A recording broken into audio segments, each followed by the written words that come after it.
که چیرې ته غواړې بزنس وکړې، کاروبار وکړې، تجارت وکړې، ته باید د کرګدن ځانګړتیاوې پیدا کړې. کرګدن یو حیوان دی.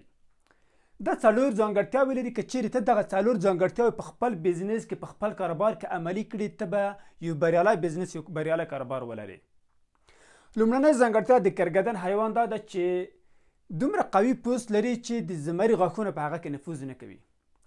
تاسو د یوه کاروباري په حیث باندې باید د هر چا منفي خبرې تاسو په ذهن باندې منفي تاثیر ونه کړي. تاسو باید بې انګیزې او ناامیده نه کړي د هر چا خبرې. دویمه ځانګړتیا چې کرګدن لري هغه دا ده چې تل مخ ته حرکت کوي او شاوخوا نه ګوري.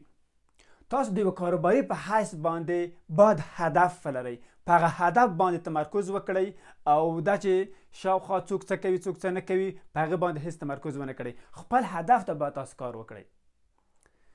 درېیمه ځانګړتیا چې کرګدن حیوان لري دا ده چې هېڅکله شاته نه ځي. تاسو د یوه کاروباري په حیث باندې باید مخ ته لاړ شئ.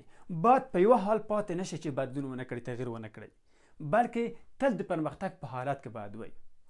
څلورمه او وروستۍ ځانګړتیا د کرګدن حیوان چې ده هغه دا ده چې کله چې ښکار کوي، کله چې وغواړي یو څه ترلاسه کړي، د هغې لپاره 10-15 دقیقې فکر کوي چې دغه ښکار څرنګه ترلاسه کړي، په کومه مناسبه طریقه، یعنې ستراتیژي مشخصوي.